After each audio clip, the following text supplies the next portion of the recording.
Designed in the 1960s, the DC-10 was the first trijet airliner and was also only the second wide-body airliner ever built. The DC-10 competed against the likes of Lockheed's L-1011, which had its maiden flight just months after the DC-10 was launched and also had very similar specifications. However, following a series of fatal accidents, most of which involving the DC-10's design, Mcdonnell Douglas was blamed for rushing the production of the aircraft, which in turn led to several crucial flaws in the design. The aircraft that was once extremely popular for its luxury had become incredibly notorious for its many air disasters. So, what exactly happened? In this video, we discuss the DC-10's rough history and specifications, but before we start, do consider subscribing to our channel for more fantastic content and leaving a like or dislike depending on whether you enjoyed the video or not. Now, without further ado, let's carry on.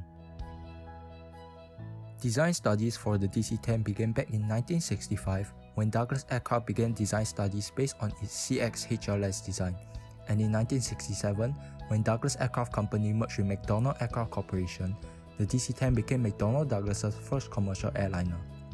One of the first DC-10 design proposals was for a quad-engine double-deck wide-body jet airliner that had similar length to a DC-8 and a seating capacity of 550 passengers. However, this design proposal was turned down in favour of the chosen design, a single-deck trijet airliner with similar length to the DC-8 and a seating capacity of 399 passengers. This design was similar to Lockheed's L-1011, which was also a wide-body trijet airliner, and would therefore mean the DC-10 will be appealing to the same market as the L-1011. On February 19, 1968, American Airlines and Mcdonnell Douglas announced American Airlines' intention to acquire the DC-10 over the L-1011. American Airlines ordered 25 of the DC-10s and were also the launch customer of the DC-10, while United Airlines placed 30 firm orders for the aircraft with an option for 30 more.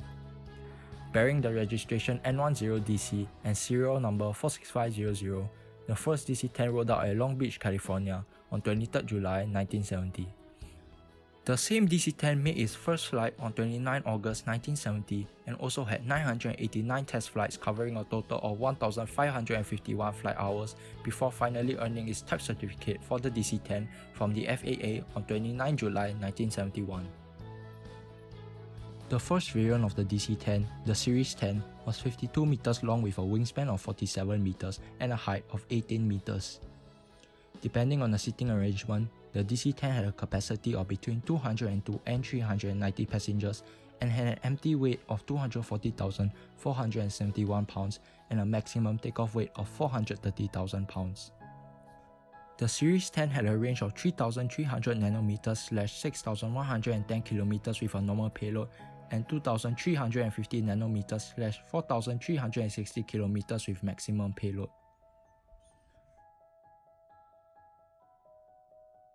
This particular series was powered by General Electric CF6 engines, the same engines that power some variants of the Airbus A330, Boeing 767, and Mcdonnell Douglas MD-11. The Series 15 had a longer range compared to the Series 10, with a typical load range of 3,750 nanometers/7,000 kilometers. The long-range variants of the DC-10, the Series 30 and 40, had significantly longer range compared to the Series 15, with the Series 30 having a range of 10,010 km with typical load and the Series 40 having a range of 9,265 km with typical load. The DC-10 finally entered service with American Airlines on 5th August 1971, almost a year after its first flight. United Airlines also started flying the DC-10 in mid-August, a few days after American Airlines started flying their aircraft. However, the DC-10's history was filled with controversy involving the design. On June 12, 1972, American Airlines Flight 96 lost its AFD cargo door shortly after takeoff from Detroit Metro Airport. This came as a result of the cargo door not being fully locked, even though it looked as though it was on the ground. This caused the cargo door to blow out mid-air, which in turn caused an explosive decompression, which caused a large pressure difference between the cabin and the cargo bay, causing the cabin floor to collapse, impeding many of the control cables, giving pilots very limited control of the aircraft.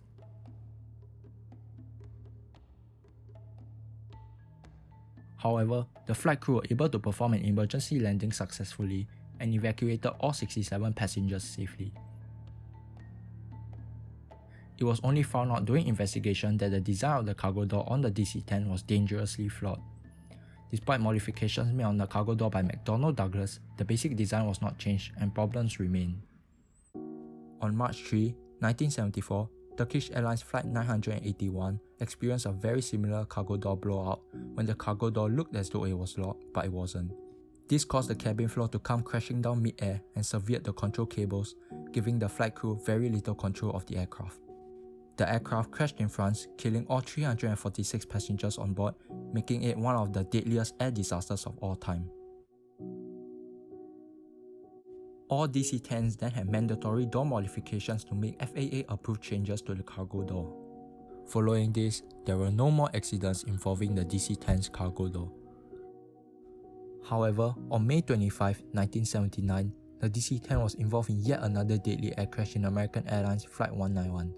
The aircraft involved went out of control immediately after takeoff after the left engine and pylon assembly separated from the wing and swung upwards over the wing, severing critical hydraulic lines, causing the slats to retract. This, along with the asymmetrical thrust, caused the DC-10 to roll to the left, descending sharply, killing all 271 people on board and 2 individuals on the ground. This remains the US deadliest aviation accident. Following this crash, the FAA withdrew the DC-10's type certificate on June 6, 1979, grounding 138 US registered DC-10s and banning all DC-10s from US airspace. While a maintenance procedure was found out to be the reason for this particular crash, a major problem was still found in the DC-10's design. This problem was the lack of a locking mechanism to maintain the position of the leading edge slats in the event of a hydraulic or pneumatic failure. Modifications were made to the slats, actuation and position systems, along with a stall warning and power supply change before the DC-10s returned to service on July 13, 1979. Another DC-10 crash involving the DC-10 system was the crash of United Airlines Flight 232 on July 19, 1989, when the tail engine suffered an uncontainable fan disc failure mid-flight which damaged all 3 hydraulic systems and made the hydraulic system inoperable. Commonly dubbed the impossible landing, the flight crew managed to land the aircraft with little to no hydraulic control, making a crash landing by adjusting the thrust of the other 2 engines at Sioux Gateway Airport in Iowa. Of the 296 passengers on board, 185 survived the crash landing. This accident was found out to be a result of the lack of cable backup, as Mcdonnell Douglas had considered it impossible for all 3 hydraulic systems to fail mid-flight. However, in this case, the explosion of engine number 2 released pieces that ruptured all 3 hydraulic lines, damaging the hydraulics. Following the accident, hydraulic fuses were infused in the number 3 hydraulic system, but it still remained possible for all 3 hydraulic systems to be lost elsewhere. In 1986, the MD-11 project was launched after development studies based on the design of the DC-10. The assembly of the first MD-11 began in March 1988, and the MD-11 made its maiden flight in January 1990. The MD-11 had a capacity of up to 298 passengers in 3 classes, but it did not meet the range and fuel burn targets set by Mcdonnell Douglas. In the 1990s, an upgrade for the DC-10 was launched. The MD-10 had a retrofit cockpit upgrade to the DC-10 and a redesignation to a MD-10.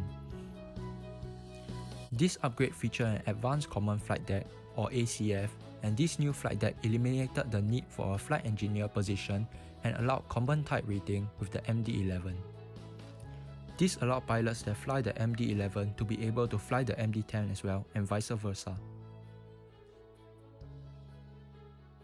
In July 1989, the 446th and final DC-10 was delivered to Nigeria Airways. Despite the accidents that plagued the DC-10, the DC-10 was still able to exceed Mcdonnell Douglas' 1971 estimate of 430 DC-10 deliveries that were needed to break even. On February 24, 2014, the last commercial DC-10 flew off from Dakar, marking the end of the DC-10 in commercial service. As of July 2019, there were 31 DC-10's and MD-10's still in airline service, while there are another 73 DC-10's flying for other customers. Do you consider the DC-10 a success or a failure? Do comment below your opinions and don't forget to subscribe for more.